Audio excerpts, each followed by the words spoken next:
माननीय सांसद महोदय एक ऐसे निसहाय व्यक्ति को मदद किए हैं, कैंसर से वो पीड़ित थे। उन्हीं की बचिया की शादी थी। तीसरी लमसम 50,000 रुपये का सामान परचेज करके उस लड़की को दिया गया। और जो और बच्चियों का देने का सामग्री होता है हमने परचेज करके दिलाया। हमारे बीच अभी मौजूद हैं बातचीत करने के लिए। आप देख सकते हैं तस्वीर में झंझारपुर लोकसभा सांसद आरपी मंडल जी। और आपको बता दूं कि शपथ लेने के बाद पहली बार नेशनल न्यूज़ हंट पर आज जो है हम इनसे बात करेंगे।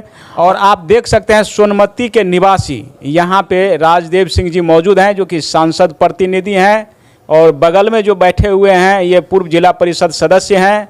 और उसके बाद आप देख सकते हैं कि कुछ और कार्यकर्ता और यहाँ पे लक्ष्मण जी को आप देख सकते हैं मौजूद हैं। और सुपौल से जो है रमन मंडल जी आए हुए हैं मिलने के लिए एमपी साहब से। और इस तस्वीर में राम सेवक जी मौजूद हैं, ये भी जो है सुपौल से आए हुए हैं जी। और ये जो तस्वीर में आप देख रहे हैं अजय महतो जी हैं।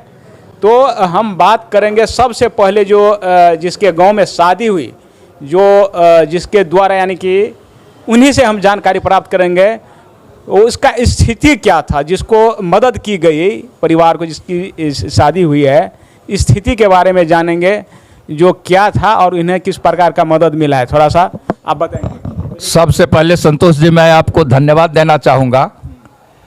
माननीय सांसद महोदय एक ऐसे निसहाय व्यक्ति को मदद किए हैं और वो पार्टी का वफादार कार्यकर्ता था। केवल 2 साल पहले उनका कैंसर से वो पीड़ित थे।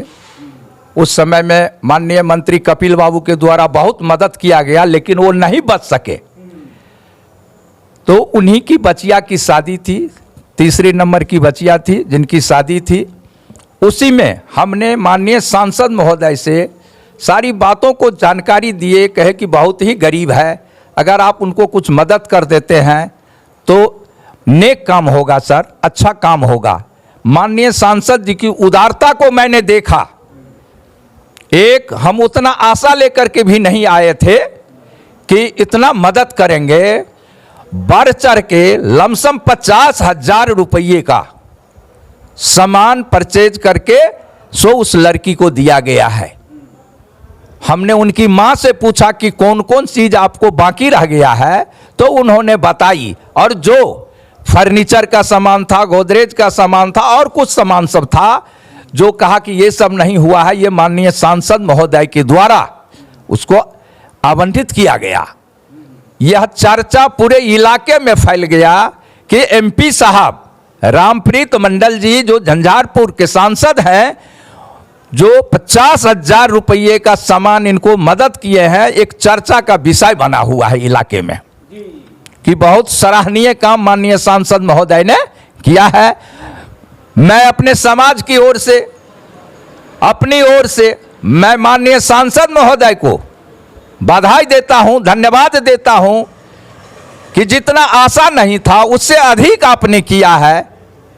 इसके लिए मैं सांसद महोदय को धन्यवाद देता हूं, बधाई देता हूं। साथ ही साथ इतना ही नहीं, इलाके में और कहीं भी जो काम होता है गरीब गुरबा लोगों का और जनता का जो भी काम होता है, क्विकली डिस्पोजल करते हैं, वहां जाते भी हैं और उनका समस्या का हल भी करते हैं। जो यहां से होने वाला होता है यहीं से कर देते हैं, जो स्थल पर जाकर के करने वाला होता है वो स्थल पर जाकर के करते हैं। लेकिन बहुत सारे एमपी को हमने देखा है, लेकिन ऐसा एमपी झंझारपुर पार्लियामेंट को, ये हाई फाई वाला एमपी नहीं है, ये काम करने वाले एमपी है। हाई फाई वाला एमपी को तो बहुतों देखा, लेकिन ये काम में विश्वास करते हैं और निश्चित रूप से काम करते हैं। अब आरपी मंडल जी से हम बात करेंगे। सर आपसे मैं यह जानना चाहता हूं कि दूसरी बार आपका जो है जीत दर्ज हुई है, बहुत विरोध था इस चुनाव में, सभी को मालूम है यही काम को लेकर के, लेकिन आप जो है एक गरीब कन्याओं का शादी, उसके बाद क्षेत्रीय विकास के लिए जो है आपने दोबारा सांसद बनते ही कदम उठा दिया है। तो सबसे पहले यह जानना चाहूँगा, एक गरीब कन्या की शादी आपके द्वारा जो मदद किया है, इस संबंध में क्या कहना चाहते हैं? बहुत बहुत धन्यवाद संतोष जी कि काफ़ी दिनों बाद आप हमारे आवास पर आए हैं। जैसे कि हमारे सांसद प्रतिनिधि श्री राजदेव सिंह जी ने आपको बताया, देखिए, ये तो मेरा फर्ज है। मैं पहले शादी के विषय में बोलना चाहता हूँ। एक बच्ची की शादी जो हुई है 2 दिन पहले, सही में निसहाय थी, और उनके परिवार में मैंने देखा कि 3 बच्चियाँ की शादी हो गई और 3 अभी बाकी है। इन्होंने मुझे फ़ोन किया, मैं तुरंत, बरसात के समय में वर्षा हो रही थी, उसके बावजूद भी मैं पर्सनली जा कर के फर्नीचर, अलमीरा और जो और बच्चियों का देने का सामग्री होता है हमने परचेज करके दिलाया। और आपको मैं बता दूं कि मेरी आदत है, मुझे भी कहीं से आ जाता है। अगर कहीं मैं दान देता हूं और कुछ किसी को सहायता करता हूं तो ऊपर वालों ने मुझे भी भरपाई कर देते हैं। हमारे जो दिए हुए पैसा जहां अपने पॉकेट से देता हूं तो कोई न कोई दाता दे देते हैं, और इसमें भी किसी दाता का हाथ है जिन्होंने कहा कि मेरा नाम गुप्त रखिएगा। रही बात, हमारे गांव में भी कभी श्राद्ध, विवाह, जन्म, मरण में किसी प्रकार की किसी को कमी रह जाती है और मेरे पास आते हैं। जहाँ तक मुझे मेरे नॉलेज में, मेरे संज्ञान में अगर कोई बात आता है तो मैं तुरंत मदद करने की कोशिश करता हूँ जो सकता हूँ।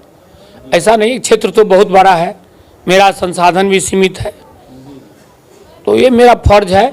और जो मेरा पद मिला हुआ है, देवतुल्य जनता जो दोबारा चुन करके मुझे दिल्ली भेजे हैं, तो सबसे पहले आपके माध्यम से झंझारपुर के जितने भी हमारे जनता मालिक, मतदाता मालिक, माता, भाई, बहन, बुजुर्ग जिन्होंने वोट दिया है, सबों के आभार व्यक्त करना चाहता हूं सबसे पहले।